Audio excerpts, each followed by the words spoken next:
My wife faked a pregnancy to save our marriage, so I confronted her in front of her family at the baby shower.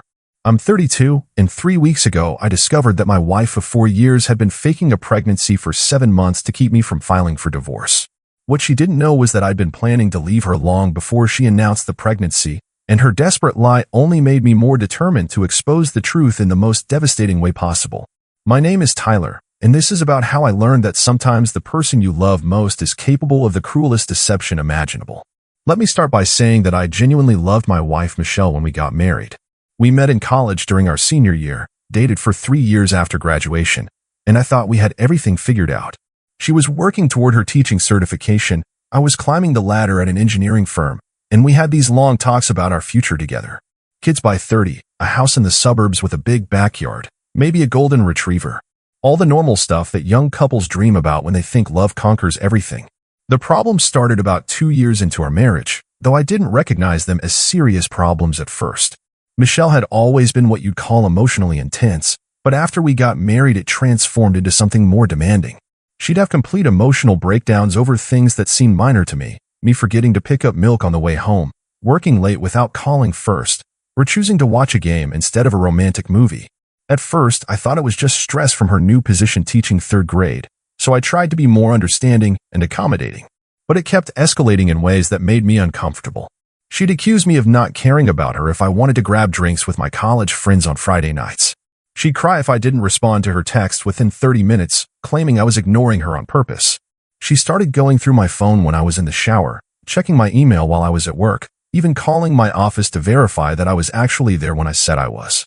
When I tried to talk to her about needing some personal space and independence, she'd break down completely and say I was abandoning her just like her father had when she was 12. Michelle's dad had walked out on their family when she was in middle school, and I understood that experience had affected her deeply. I really tried to be patient and supportive, to show her through my actions that I wasn't going anywhere, that our marriage was solid, and she didn't need to worry about me leaving. But nothing I did seemed to be enough. She needed constant reassurance, constant attention, constant proof that I loved her and wasn't secretly planning to escape. It was absolutely exhausting trying to manage her emotions on top of my own life and career. The breaking point came about 8 months ago when my company assigned me to lead a project that required some regional travel. Nothing major, maybe 2 or 3 days per month visiting client sites in neighboring states. Michelle completely lost it when I told her about the assignment. She accused me of having an affair, of using work as an excuse to get away from her, of actively seeking opportunities that would take me away from our marriage. The fight lasted for hours, with her crying and screaming while I tried calmly to explain that this was an important career opportunity, that the travel was temporary, and that I loved her and wasn't trying to escape our relationship. But then she said something that fundamentally changed how I saw our marriage. In the middle of her breakdown, she grabbed my arm hard enough to leave marks and said, "You can't leave me, Tyler. I won't let you. I'll do whatever it takes to keep you here." The way she said it, the desperate look in her eyes, the possessive grip on my arm, it genuinely scared me. This wasn't about love anymore. This was about control, about ownership, about her need to possess me rather than partner with me. I realized that Michelle didn't see me as her husband or her equal. She saw me as something she owned, something she had to prevent from escaping no matter what it cost either of us. That night, lying awake while she slept fitfully beside me, I started thinking seriously about divorce for the first time in our marriage. I loved Michelle deeply, but I couldn't continue living like this. I couldn't be responsible for managing another adult's emotions 24 hours a day. I couldn't keep walking on eggshells in my own home, afraid that any small decision or normal life event would trigger another emotional crisis that would consume our entire evening. I started researching divorce lawyers and marriage counselors, trying to figure out if there was any realistic way to save what we had. I even suggested couples therapy to Michelle during one of our calmer moments, thinking maybe a professional could help her understand that her behavior was pushing me away.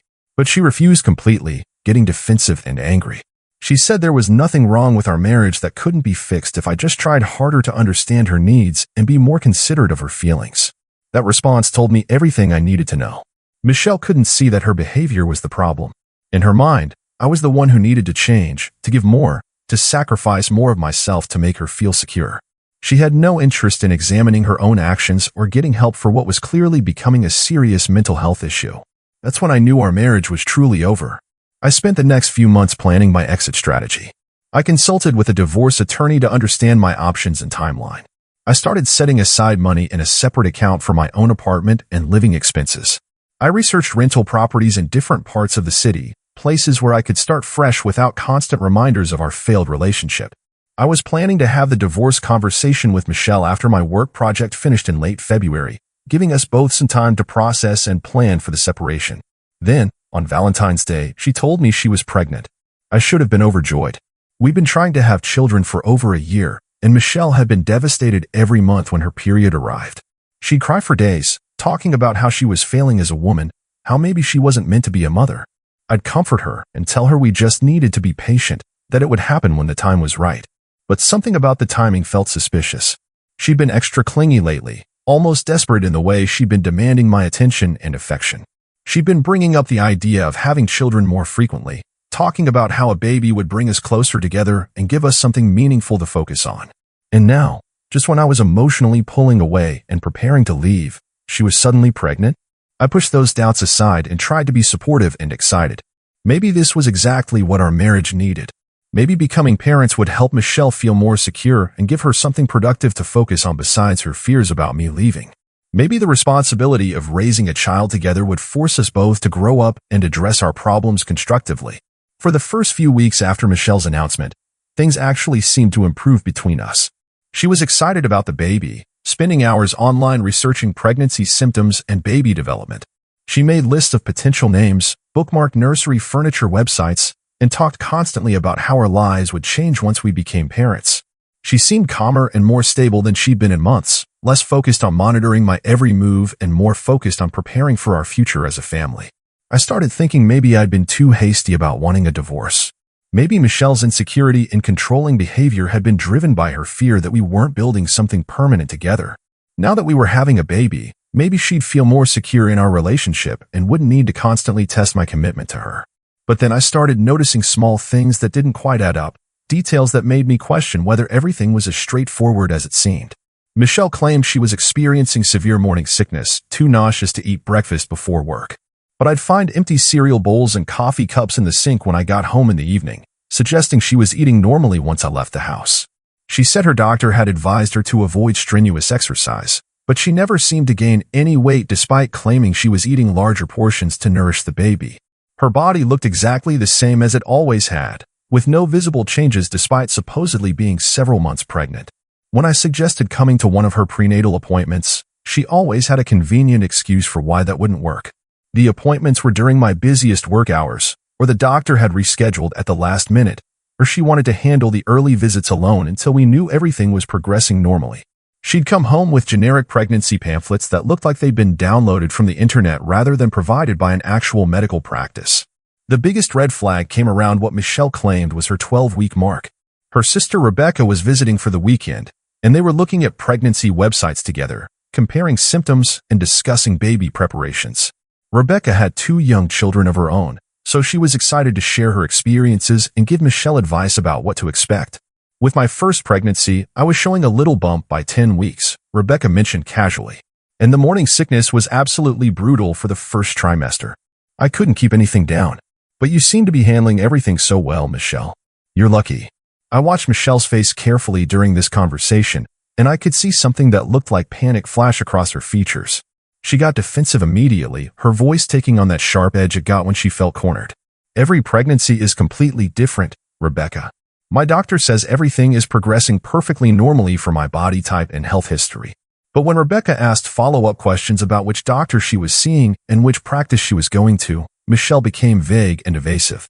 She mumbled something about a new OB-GYN practice across town that specialized in high-risk pregnancies, somewhere none of us had ever heard of despite living in the same city for years.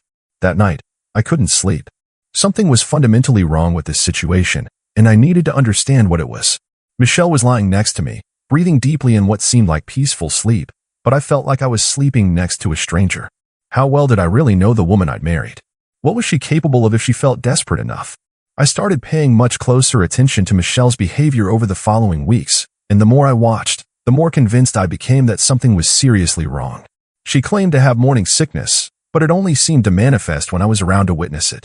If I left for work early and came back unexpectedly to grab something I'd forgotten, I'd find her eating breakfast normally, looking perfectly healthy.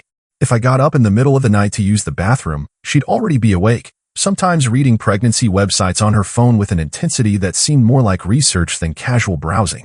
The doctor visits continued to be problematic. Michelle always scheduled them during my work hours, and when I offered to take time off to accompany her to important appointments, she'd get emotional and accuse me of being controlling and not trusting her to handle her own medical care. She'd return home with generic pregnancy information and vague updates about how everything was progressing normally, but never any specific details about measurements, test results, or medical recommendations. But what really convinced me something was wrong was her physical appearance. I know that sounds terrible, like I was scrutinizing my wife's body and judging her for not looking pregnant enough. But I lived with this woman. I knew her body as well as I knew my own. And after 4 months of supposed pregnancy, she looked exactly the same as she always had. No weight gain, no changes in her shape or posture, no physical signs whatsoever that she was carrying a child. I tried to convince myself I was being paranoid and suspicious for no good reason. Maybe Michelle was just one of those women who didn't show early in their pregnancies. Maybe the stress and excitement of expecting our first child was making her behavior seem strange when it was actually perfectly normal. Maybe I was looking for problems because I'd been planning to leave her anyway, and part of me wanted to find a reason to doubt this pregnancy that was keeping us together. But then I found the pregnancy tests, and everything became horribly clear. I was looking for something in Michelle's dresser drawer when I found a small shoebox hidden under her winter sweaters. Inside were at least a dozen pregnancy tests, all showing negative results. But there was also something else that made my stomach drop, a positive test that looked different from all the others. When I examined it closely under the bedroom lamp, I could see where someone had carefully drawn a second line with a pink marker, creating the appearance of a positive result. My hands were shaking as I put everything back exactly where I'd found it, making sure not to disturb anything that might alert Michelle to my discovery. She had faked a positive pregnancy test. She was lying about being pregnant, had been lying for months, and I had no idea how far she was planning to take this deception or what she thought would happen when the supposed due date arrived. I spent the next week in a weird state of shock and disbelief. I'd go to work and try to act normal, participating in meetings and responding to emails while my mind raced with questions about what Michelle was planning. Then I'd come home to find her talking excitedly about baby names and nursery themes, showing me pregnancy apps on her phone that tracked our baby's development week by week. She'd read me articles about child development and started discussing her plans for maternity leave from teaching. The worst part was watching her family get emotionally invested in this lie. Michelle's mom had already started knitting tiny baby blankets and booties. Her sister Rebecca was planning an elaborate baby shower and had begun shopping for gifts. Everyone was so genuinely happy for us, congratulating me at family dinners and asking about how I felt about becoming a father. I sat through these conversations knowing it was all built on a massive deception that was going to devastate everyone involved. During one particularly painful dinner at her parents' house, Michelle's mom pulled me aside to share her excitement about becoming a grandmother. She talked about how she'd always dreamed of this moment, how she'd saved some of Michelle's baby clothes hoping to use them for her grandchildren someday. The pure joy in her eyes made me feel sick to my stomach, knowing that I was sitting on information that would shatter her happiness completely. I knew I had to confront Michelle about what I'd discovered, but I also knew she'd been planning this lie for months. She'd thought through every detail, prepared responses for every question I might ask. If I confronted her privately, she'd just manufacture another explanation, maybe even claim she'd miscarried to explain why there would be no baby. She was already demonstrating that she was capable of elaborate deception when she felt desperate enough. I also considered the possibility that Michelle might escalate her lies if cornered privately. What if she claimed I was abusing her? What if she threatened to hurt herself? What if she found some other way to manipulate the situation and make me the villain? I'd already seen how far she was willing to go to control our relationship, and I couldn't predict what she might do if she felt her carefully constructed deception was about to collapse. That's when I started planning something that I knew would sound cruel and vindictive to anyone who heard about it later. Michelle's family had been enthusiastically pushing for a baby shower, and she'd finally agreed to let them organize one. The date was set for a Saturday in late July, when she would supposedly be about 7 months pregnant. Her mom, her sister Rebecca, her Aunt Patricia, and several close family friends were all planning to attend. Michelle was excited about it, talking about how meaningful it would be to celebrate with the women who mattered most to her. I decided that's where I would expose her deception. I know exactly how that decision sounds. I know it seems unnecessarily cruel to humiliate her in front of her entire family instead of handling it privately. But I was consumed with anger, not just about the fake pregnancy, but about everything that had led to this moment. The manipulation, the emotional control, the complete disregard for my feelings and autonomy. Michelle had been willing to fake a pregnancy to trap me in a marriage I desperately wanted to leave. She'd been willing to let her entire family get emotionally invested in a grandchild that didn't exist, all to serve her own desperate need to control me. The more I thought about it, the more I realized that a public confrontation was actually the most honest approach. Michelle had made this a public lie, involving her entire family in her deception. They deserved to know the truth, and they deserved to hear it from me rather than discovering it later when no baby appeared. If I handled this privately, Michelle would probably just create another lie to explain the absence of a child, and her family would never understand what had really happened. She'd made her choice to deceive everyone who loved her. Now I was going to make mine. I spent the next few weeks methodically gathering evidence. I took photos of the fake pregnancy test with my phone, being careful to capture the marker lines that created the false positive result. I called the medical practice Michelle claimed to be visiting and confirmed they had no record of her as a patient. I even conducted a small test, buying a pregnancy test and leaving it where she'd find it, then watching her take it into the bathroom and emerge claiming it showed positive results when I knew she hadn't had enough time to actually use it properly. During this time, Michelle seemed to be getting more confident in her deception, becoming bolder with her lies. She started talking about feeling the baby kick, even placing my hand on her fake belly and claiming I should be able to feel movement. She showed me ultrasound photos she'd downloaded from the internet, claiming they were from her latest appointment.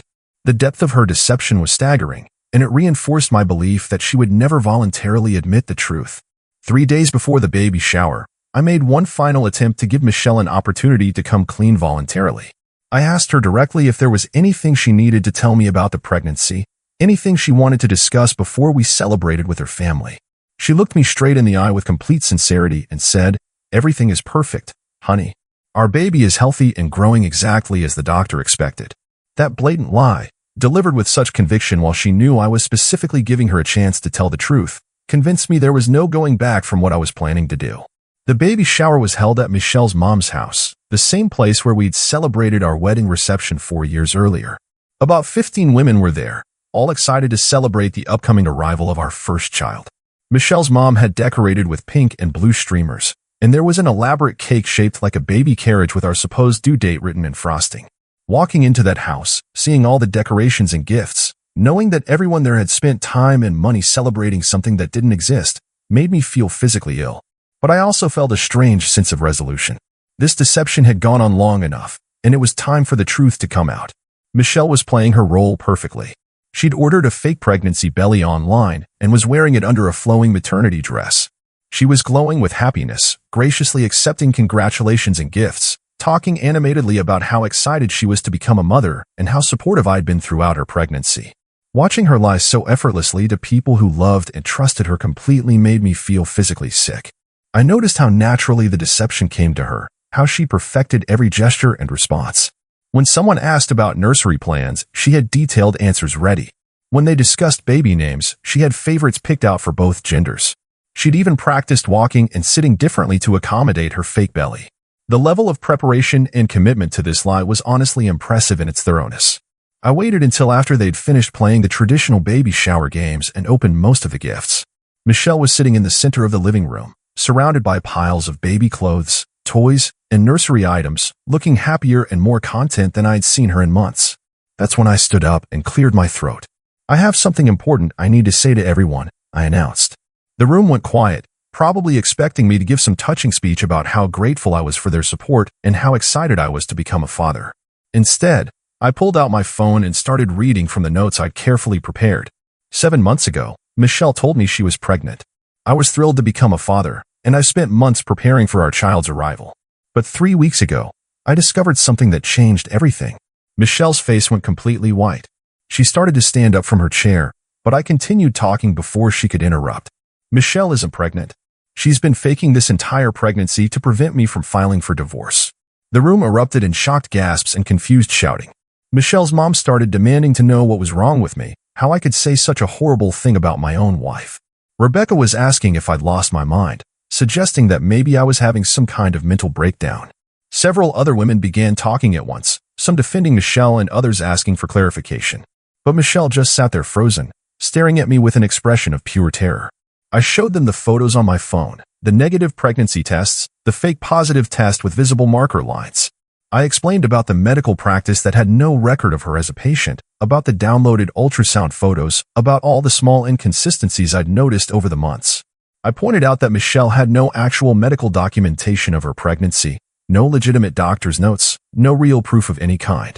Michelle has been lying to all of us for 7 months, I said, my voice steady despite my racing heart.